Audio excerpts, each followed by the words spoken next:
आजची गोष्ट. 4 बहिणी, भाऊ नाही तरीही पूर्ण कुटुंब. एका छोट्याशा गावात एक साधं घर होतं. त्या घरात 4 बहिणी राहत होत्या. त्यांना भाऊ नव्हता आणि म्हणूनच गावातले लोक नेहमी म्हणायचे,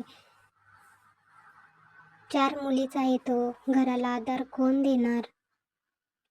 पण त्या घरातले आई वडील हसायचे, कारण त्यांना माहीत होतं, आधार देणारा माणूस मुलगा असतोच असं नाही. मोठी बहीण माया सर्वात मोठी. आई आजारी असली की घराची जबाबदारी तिच्यावरच असायची.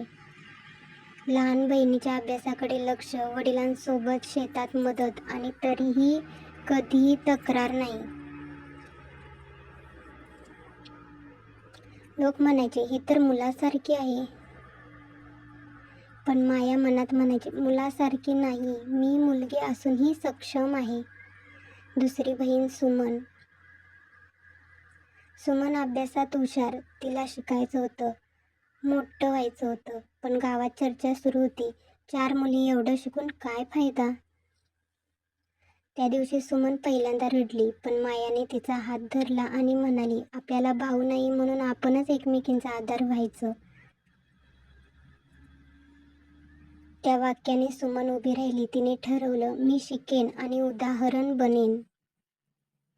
तिसरी बहीण राधा शांत, भावनिक. तिला गाणी, कविता, देशभक्ती आवडायची. आई थकली की राधाच तिच्या पायाशी बसायची. वडील चिंतेत असले की राधा म्हणायची, देव आहे बाबा आणि आम्ही चौघी पण. राधा घरातला संयम आणि श्रद्धा होती. चौथी बहीण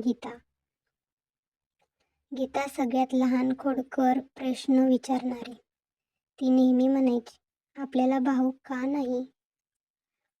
एकदा मायानं उत्तर दिलं, कारण देवाला माहीत होतं 4 बहिणीच पुरेशा आहेत.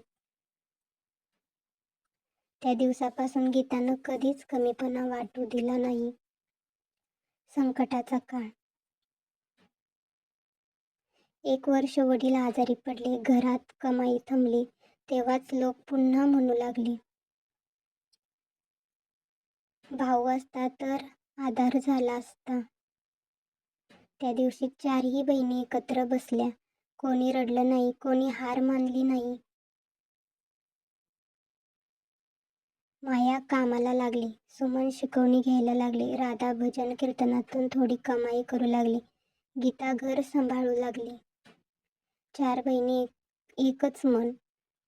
बदलाची सुरुवात. काही वर्षांनी सुमन शिक्षिका बनली. माया स्वतःचं छोटं काम सुरू केलं. राधा गावात आदराने ओळखली जाऊ लागली. गीता मोठ्या स्वप्नासह शिकू लागली. तेच लोक आता म्हणू लागले, 4 मुली असून घर इतकं मजबूत कसं काय? उत्तर एकच होतं, एकी. शेवटचा संदेश. आई येता म्हणाली, मला कधीच भाऊ नसल्याची खंत वाटली नाही, कारण मला 4 मुलींमध्ये 4 आधार मिळाले. आणि वडील शांतपणे म्हणाले, आज कळलं, मुलगा मुलगी फरक नाही, संस्कार असले की कुटुंब उभं राहतं. 4 बहिणींनी एकमेकींकडे पाहिले. डोळ्यात अभिमान होता. भाऊ नव्हता, पण कमतरता कधीच नव्हती.